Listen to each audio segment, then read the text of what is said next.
বিশ্বনবী হাসান হুসাইনকে সব সময় দেখতে যেতেন, হাসান হুসাইনের সাথে খেলা করতেন।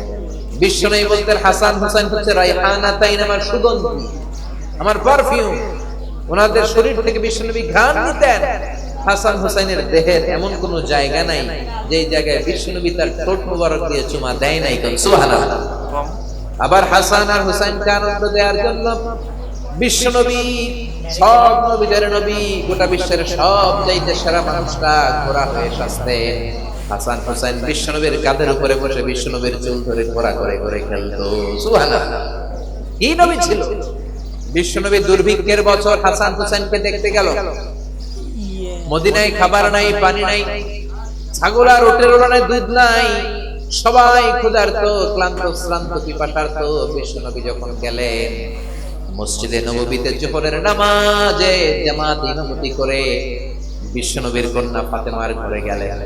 হাসান হুসাইন শুয়ে ছিল, ছোট্ট মানুষ। নানাজির পায়ের আওয়াজ শুনে দৌড়ে এসে বিশ্বনবীকে ঝাপটে ধরলেন। ও নানাজি, কত ভালোবাসি আপনাকে, আপনি আমাদেরকে কত ভালোবাসেন।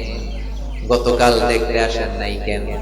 আজকে সারাদিন শেষে জোহরের পরে আমাদেরকে বুঝি দেখতে আসার সময় হলো? বিশ্বনবী বললেন, ও হাসান, রাষ্ট্রীয় কাজে ব্যস্ত ছিলাম, গতকাল দেখতে আসে নাই। তাতে কি হয়েছে? আজকে জোহরের নামাজের পরে তো দৌড়াদৌড়ি করে চলে এসেছি। হাসান এবার বিশ্বনবীর হাত ধরে বললেন, নানাজি, আপনার কাছে একটা বিচার দিব, বিচারটা ঠিক মতো করবেন কিনা আগে কমিটমেন্ট দেন। বিশ্বনবী বললেন, অবশ্যই বিচার করে দেব।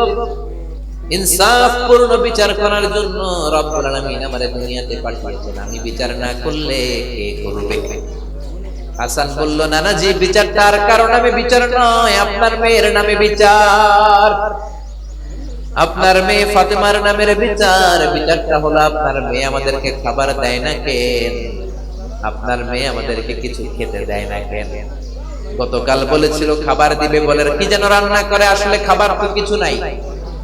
চুলার মধ্যে পাতিল দিয়ে পাতিলের মধ্যে পানি ঢেলে পানির ধোঁয়া উড়ায়, ছোট্ট দুইটা বাচ্চাকে দুধ দিয়ে ঘুম পাড়ায়। হাসান আর হুসাইন বলল, নানাজি, গতকাল আমাদেরকে বললো খাবার দিবে, ঘুমিয়ে যাও, ঘুম থেকে উঠলে খাবার দিব, ঘুমালাম। রাত্রিবেলায় খেতে খেতে খাবার চাইলাম, আপনার মেয়ে খাবার দেয় নাই। আবার বললো ঘুমিয়ে যাও, সকালে দিব, আমরা দুই ভাই ঘুমিয়ে গেলাম।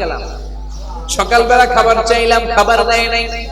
আবার ঘুম পাড়ালো, আবার খাবার চাইলাম, খাবার দেয় নাই। আমরা তো সহ্য করতে পারি না নানাজি, আমরা ছোট্ট দুইটা মাসুম বাচ্চা, আর সহ্য হয় না ক্ষুধার জ্বালা। আপনি বিচার করেন, আপনি একটা সুরাহা করেন, আপনি আপনার নিজের মেয়ের বিচার করেন। কেন আপনার মেয়ে ফাতেমা আমাদের